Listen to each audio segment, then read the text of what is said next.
তিস্তা মহাপরিকল্পনা নিয়ে জনমানুষের প্রত্যাশার খবর আমরা জানার চেষ্টা করব। সেটি জানাতে লালমনিরহাট থেকে যুক্ত হচ্ছেন সহকর্মী সাব্বির আহমেদ। সাব্বির, এই সাধারণ মানুষের অপেক্ষার প্রহর আসলে আমরা দেখতে পাচ্ছি যেটি বেড়েই চলছে, এতে তাদের কি কি ভোগান্তি হচ্ছে সেই বিষয়টি যদি তুলে ধরতেন আমাদের মাঝে।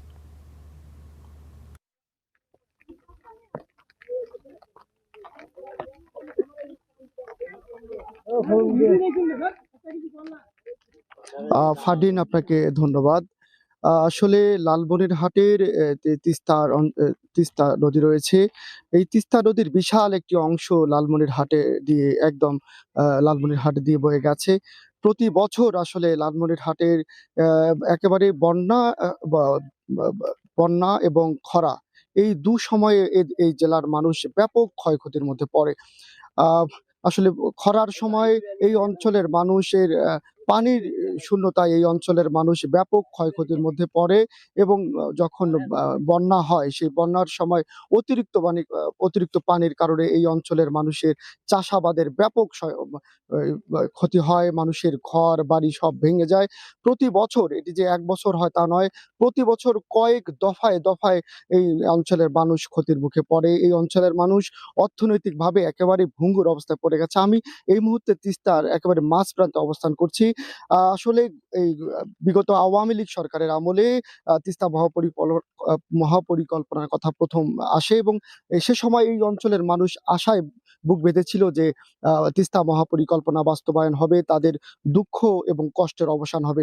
এরপরে অন্তর্বর্তী সরকারের ২ বছর সময় ব্যাপক আলোচনা হয় এবং কয়েক দফায় চূড়ান্তভাবে বলা হয় যে অন্তর্বর্তী সরকারের আমলেই মহাপরিকল্পনা বাস্তবায়ন হচ্ছে।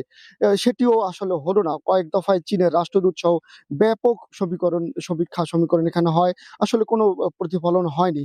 নতুন সরকার দায়িত্ব গ্রহণের ২ মাস হতে চলছে, কিন্তু এখনো এই তিস্তা মহাপরিকল্পনা নিয়ে আসলে তেমন কোনো কথা হচ্ছে না। আমি এই মুহূর্তে তিস্তা পাড়ের যে মানুষ রয়েছে, আমি কয়েকজন মানুষের সঙ্গে কথা বলবো।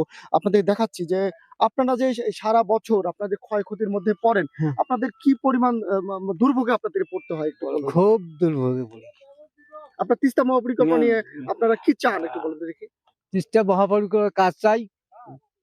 আওয়ামী লীগ সরকারের আমলে বাস্তবায়ন হসলো করতে চায়, আমরা আশায় আসলাম। এরপর ডাক্তার রিনুস আসলো, তাও বৈঠকে কথা দিয়েছে। হ্যাঁ, এখনো মহাপরিকল্পনার কাজ বাস্তবায়ন হয়নি। আমাদের দুঃখই আছে। কি আপনাদের কি ধরনের ক্ষয়ক্ষতি হয় একটু? খুব ক্ষয়ক্ষতি হয়। আমন ধানের সময় আমন ধানের ক্ষয়ক্ষতি হয়। খরালির সময় এই যে বন্যায় ভুট্টা বাড়ি ভিজে যায়, মানে বান উঠে গেছে, আজ ভুট্টা নষ্ট হয়ে গেছে। আমার সঙ্গে আরো বেশ কয়েকজন রয়েছে। আসলে এই যে তিস্তা বারবার ভাই নদীর কাজ হইলে আমাদের গুলো খুব একটা সুবিধা হইতো, বুঝছেন না? এখন সরকার এই আইসে তা কাম তো করে না। এখন করলে তো আমার গুলো একটু শান্তি পাবো। এই তো এই প্রতিশ্রুতি কি আপনারা বিশ্বাস করছেন কিনা একটু?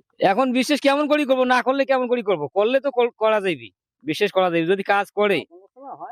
কাজ করলে তো মনে করেন যে আমার গুলো সুবিধা হইবি, দেশবাসী সবারই সুবিধা হইব। আপনি একটু বলবেন প্লিজ, আপনারা কি পরিমাণ ক্ষয়ক্ষতির মধ্যে পড়েন? আমরা দেখি যে আওয়ামী লীগ সরকার বিগত যে ৮-১৬ বছর ক্ষমতা থাকার পর দেখা গেল তিস্তা মহাপরিকল্পনা বলা যায় ডাক্তার ইউনূস সাহেব অর্পর ২ বছর অর্থনৈতিকভাবে করে গেল।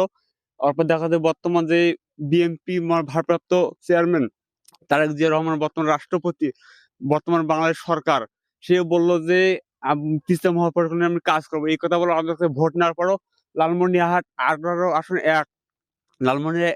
১৮ এমপি মোহাম্মদ দুলু সাহেব, সে বললো আমাকে ভোট দেওয়ার দরকার, আমি এই তিস্তা মহাপরিকল্পনা আমি সংসদে ধন্যবাদ। অনেক আসলে তিস্তা পাড়ের মানুষ বলছেন না, আসলে তারা আর কোনো প্রতিশ্রুতিকে তারা বিশ্বাস করতে চাচ্ছেন না। তারা চাচ্ছেন যে আসলে এখন মহাপরিকল্পনা বাস্তবায়ন চাচ্ছে।